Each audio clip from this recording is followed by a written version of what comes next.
குபேரலட்சுமி அருளால எல்லார் வீட்லயும் தங்கமும் வைரமும் வெள்ளியும் சேர்ந்துகிட்டே இருக்கணும். லலிதா ஜுவல்லரி வழங்கும் தங்கமே தங்கம்.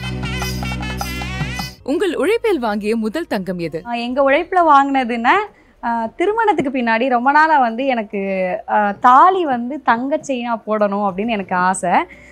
அப்போ தாலி கயிறு போட்டிருந்தேன். அப்போ எங்கள் வீட்டுக்கார் ப்ரோக்ராம் போகிற பணம்லாம் கொஞ்சம் கொஞ்சமாக எனக்கு தெரியாமல் சேமித்து வச்சு அதில் எனக்கு முதல் முறையாக ஒரு தங்க செயின் வாங்கி கொடுத்தாங்க. அது எங்கள் உழைப்பில் நாங்கள் வாங்கின முதல் தங்க நகை, மறக்க முடியாத ஒரு தங்க நகை. ஆன்டிக் நகைகள், ஃபேஷன் நகைகள் எது உங்களுக்கு விருப்பம்? எனக்கு எப்போவுமே ஆன்டிக் நகைகள் தான் ரொம்ப பிடிக்கும். அதுலேயும் முக்கியமாக தங்கத்தில் வாங்கும்போது. ஏன்னா ஃபேஷன் நகைகள்னு எடுத்துக்கிட்டால் அதில் டூப்ளிகேட் நிறைய வெரைட்டியாக வாங்கி போட்டுக்கலாம், அழகு பார்த்துக்கலாம். ஆனா தங்கம்னு வந்தா ஆன்டிக் நகைகள் தான். எப்பவுமே உங்க கூடவே இருக்கும் ஒரு தங்கம் எது? எப்பவுமே கூட இருக்க ஒரு தங்கம்னு பார்த்தா இந்த மைக் தான். கொஞ்ச நாள் முன்னாடி எங்க வீட்டுக்கார் சொன்னாரு, இந்த மாதிரி ஒவ்வொருத்தங்க அவங்க தொழில் சார்ந்த ஏதாவது ஒரு விஷயத்த ஞாபகமா வச்சுக்குவாங்களே, அது மாதிரி நம்மளும் மைக் மாதிரி செஞ்சு ஒரு டாலர் போட்டுக்கோமா அப்படின்னு.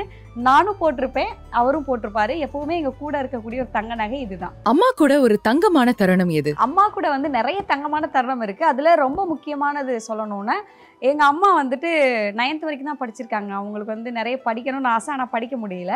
ஸோ நான் பிறந்தோடனே அவங்க நினச்ச முதல் விஷயம், நம்ம பொண்ணை எப்படியாவது டிகிரி வாங்க வைக்கணும் அப்படின்னு சொல்லிட்டு, நான் எங்கள் வீட்டோடைய முதல் பட்டதாரி. என்னுடைய பட்டமளிப்பு விழாவுக்கு எங்கள் அம்மாவை கூட்டி போயிட்டு அந்த பட்டத்தை கையில் வச்சுட்டு ஃபோட்டோ எடுத்து அந்த தருணம் என் வாழ்க்கையில் மறக்க முடியாத ஒரு தங்கமான தருணம். நீங்க தங்கம் தரணும்னு ஆசைப்பட்ட ஒரு செலிபிரிட்டி யாரு?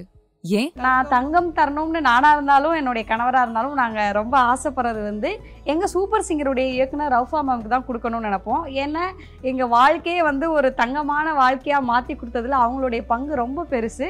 ஸோ நாங்கள் ஏதாவது செய்யணும்னு ஆசைப்பட்டால் அது அவங்களுக்கு அதான் இருக்கும். உங்கள் வீட்டு அலமாரியில் இருக்கும் ஸ்பெஷலான தங்கம் எது? வீட்டு அலமாரியில் தங்க வைக்கிற அளவுக்கு இன்னும் வரல. ஸோ அலமாரியில் ஒரு குபேரர் இருக்காரு. அவர் ஆனால் கோல்டன் கலரில் தான் இருப்பார், நல்லா சிரிச்சுட்டே இருப்பார். ஸோ அவர் தான் இருக்கிறார் எங்கள் அலமாரியில். உங்க வாழ்க்கையில மறக்க முடியாத ஒரு தங்கமான தருணம் எது? வாழ்க்கையிலேயே மறக்க முடியாத தங்கமான தருணம்னு பார்த்தா எங்களுடைய திருமணம் தான். ஏன்னா நிறைய விஷயங்கள் சொல்லலாம். எங்களுடைய குழந்தைகள், அப்புறம் எங்களுக்கு கிடைச்ச அந்த அடையாளம், நிறைய விஷயங்கள் சொல்லலாம். அது எல்லாமே கரெக்டாக பார்த்தீங்கன்னா எங்கள் திருமணத்துக்கு அப்புறம் தான் நடந்துச்சு. ஸோ எங்கள் வாழ்க்கையில் மறக்க முடியாத ஒரு தங்கமான தருணம் திருமணம் தான். உங்ககிட்ட இருக்கிற ரொம்ப பழமையான தங்கம் எது? என்கிட்ட இப்போதைக்கு இருக்கிற ஒரு பழமையான தங்கம் அது என்கிட்ட அம்மாட்ட இருக்கு. அம்மாவுடைய திருமணத்தப்ப அந்த தாலி கயிறை ஒரு குழாயில் கோத்து போடுவாங்க. ஸோ அது போட்டிருந்தாங்க. அவங்க என்ன பண்ணாங்கன்னா, கல்யாணம் முடிஞ்சு ஒரு 2-3 வருஷத்துக்கு அப்புறம் ரொம்ப கஷ்டம் வீட்டில். அதனால அந்த குழாயை ஒருத்தவங்கள்ட்ட அழகு வச்சுட்டாங்க. என்னால் நம்பவே முடியல. இப்போ ஒரு 2-3 வருஷத்துக்கு முன்னாடி அவங்க கால் பண்ணி, இந்த மாதிரி அந்த நகை ஒரு நாள் வச்சுருந்தோம், இதுக்கப்புறம் நாங்கள் அதை உருக்கி வேறு ஏதாவது செய்யலான்னு ஒரு ஐடியா இருக்குது, நீங்கள் எதுவும் வாங்கிக்கிறீங்களா அப்படின்னு கேட்டதான் எங்கள் அம்மா சொன்னாங்க, விட்டுறாத, அதை வாங்கிரு அப்படின்னு சொல்லி அந்த நகையை வாங்கணும் திரும்பவும். ஸோ இப்போ எங்கள்கிட்ட இருக்கிற ரொம்ப பழமையான நகை அம்மாவுடைய அந்த கொலாய் தான். லலிதா ஜுவல்லர்ஸும் பிளாக் ஷீப்பும் சேர்ந்து எனக்கு ஒரு கோல்ட் காயின் கிஃப்ட் பண்ணியிருக்காங்க. ஆக்சுவலாக எனக்கு ரொம்ப சந்தோஷமாக இருக்குது. நன்றி.